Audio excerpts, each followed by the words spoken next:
Assalamualaikum warahmatullahi wabarakatuh. Bertemu lagi dengan saya. Mari kita belajar SKD untuk persiapan CPNS tahun 2026. Hari ini kita akan belajar TKP tentang profesionalisme. Oke, langsung saja kita bahas soal-soalnya. Soal nomor 1. Anda melihat rekan kerja memanipulasi data laporan keuangan. Apa yang akan Anda lakukan? A. Menegurnya dan meminta dia memperbaiki laporan tersebut. Di soal, Anda melihat seorang rekan kerja memanipulasi data laporan keuangan. B. Melaporkan langsung kepada atasan agar segera ditindaklanjuti. Oke, ini bagus. C. Memberi kesempatan kepada rekan untuk memperbaiki sendiri sebelum melaporkannya. Ini nggak bagus. D. Berdiskusi untuk memahami alasannya tanpa melaporkan.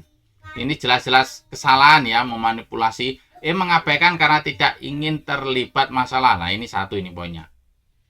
Antara A dan B, menegurnya dan meminta dia memperbaiki laporan tersebut. Ini masih kurang ya. Berarti yang poin 5 itu adalah yang B. Kenapa? Karena melaporkan langsung kepada atasan agar segera ditindaklanjuti. Ya nanti keputusannya itu ada di pimpinan mau diapakan. Kalau yang A ini menegurnya dan meminta dia memperbaikinya laporan tersebut.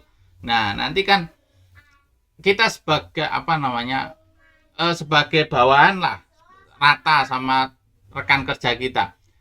Nah nanti kan gimana ya, kalau hanya cuma menegurnya, nanti pimpinan kan tidak tahu sifat dari rekan kita itu. Kalau kita laporkan ke atasan, nanti atasan yang apa yang harusnya apa yang harus pimpinan lakukan terhadap rekan kita.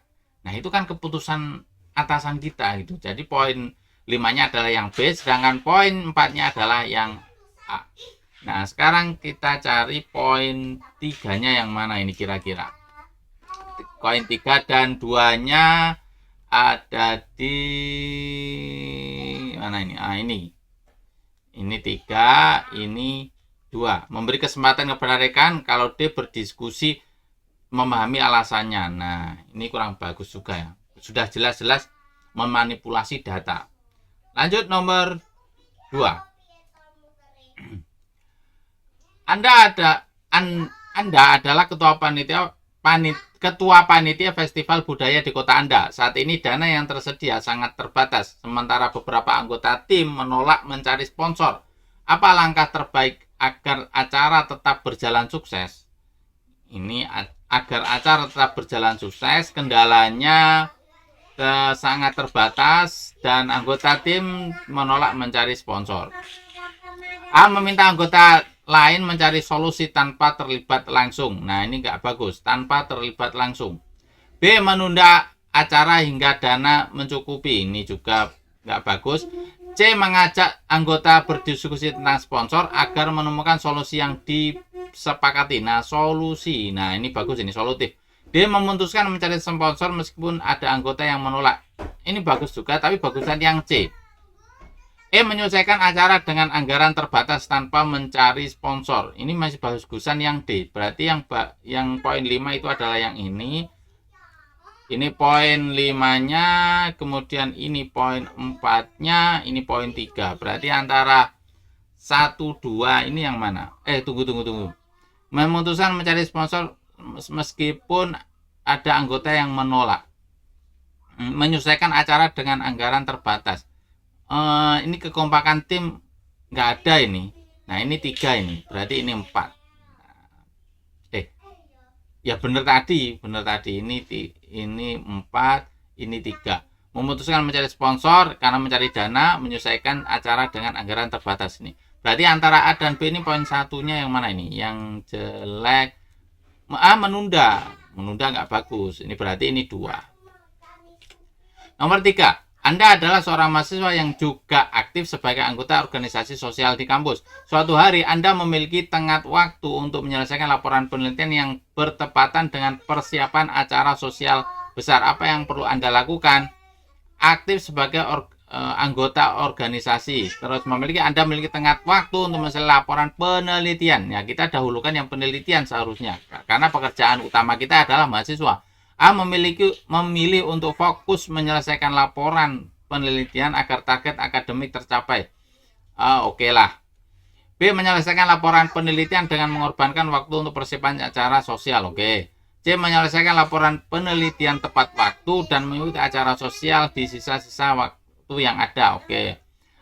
D. Menyusun laporan dengan format yang efisien namun tetap memenuhi standar akademik agar lebih mudah diselesaikan. Nah, ini format yang efisien, ini nggak bagus ini. E. Merencanakan waktu dengan baik agar kedua tanggung jawab dapat diselesaikan tanpa mengganggu satu sama lain. Nah, ini agar kedua tanggung jawab dapat diselesaikan. Nah, ini poin 5-nya berarti.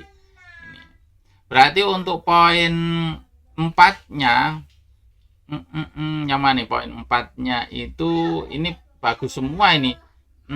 Menyelesaikan laporan penelitian. Nah, ini tanggung jawabnya kan tepat waktu kan. Nah, ini berarti ini poin 4-nya karena tugas utama kita adalah mahasiswa.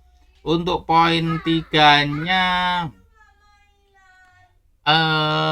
mana ini? Poin 3-nya menyusun laporan dengan format yang efisien. Nah, ini format yang efisien namun tetap memenuhi standar akademik agar lebih mudah diselesaikan. Kan ini terselesaikan tugasnya. Berarti antara A dan B menyelesaikan laporan penelitian dengan mengorbankan waktu untuk persiapan yang mana ini? Memilih untuk fokus ini fokus melaporkan agar target akademik tercapai. Ini bagus ini. Ini berarti 1. Lanjut nomor 4. Anda adalah seorang pejabat humas di sebuah kementerian. Kementerian akan mengeluarkan kampanye informasi publik terkait kebijakan baru yang berpotensi memberikan dampak besar. Tetapi ada bagian dalam kampanye tersebut yang bisa dianggap sensitif oleh sebagian masyarakat. Sikap Anda adalah seorang pejabat humas. Kemudian ada sesuatu yang dianggap sensitif. A. Meluncurkan kampanye dengan menyertakan pernyataan resmi yang menjelaskan konteks dari elemen sensitif tersebut. B. Mengajukan penundaan kampanye hingga kementerian yakin bahwa elemen sensitif tidak akan menimbulkan polemik. Kurang.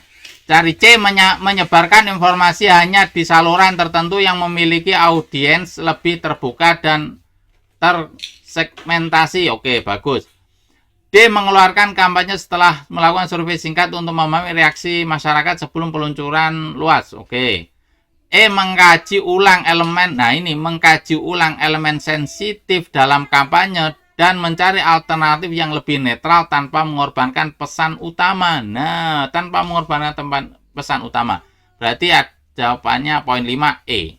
Nah, untuk poin 4-nya meluncurkan kampanye dengan menyertakan pernyataan resmi. Nah, ini ada pernyataan resmi yang menjelaskan konteks dari elemen sensitif tersebut. Nah, ini memberitahu bahwa ini sesuatu yang sensitif. Nah, ya, terus nomor 1, 2, 3-nya mana? Mengeluarkan kampanye. Nah, ini setelah survei, ini kampanye. Kemudian ini 2, ini 1. Berarti jawabannya adalah E. Lanjut nomor 5.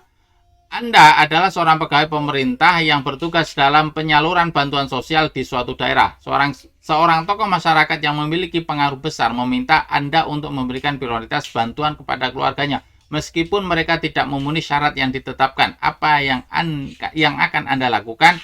Ya, menolak. Berarti menolak. Nah, ini menolak. Ini menolak. Ini memberikan.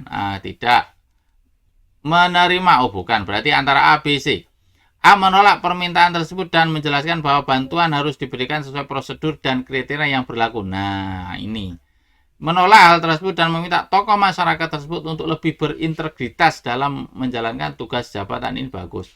Menolak permintaan tersebut secara halus. Nah, ini dan menawarkan alternatif lain seperti menyarankan pengajuan ulang jika syarat dipenuhi. Nah, syarat dipenuhi ini nggak bagus ini. Berarti ini kemungkinan poinnya 3 ini menolak.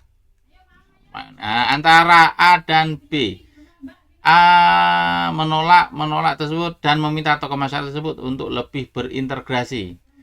Nah, ini diberitahu prosedurnya. Kalau ini kan seharusnya aparat tokoh masyarakat ya harus berintegritas. Berarti ini 4. Ini poinnya 4, ini poin 5.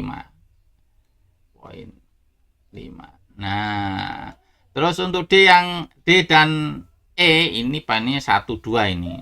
Menerima permintaan. Nah, ini kok menerima untuk menjaga hubungan baik. Nah, ini nggak bagus ini, integritasnya buruk ini. Nah, ini 2.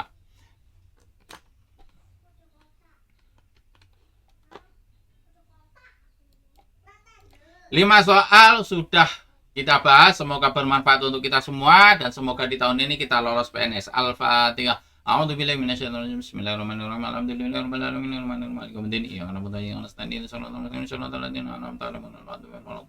Amin.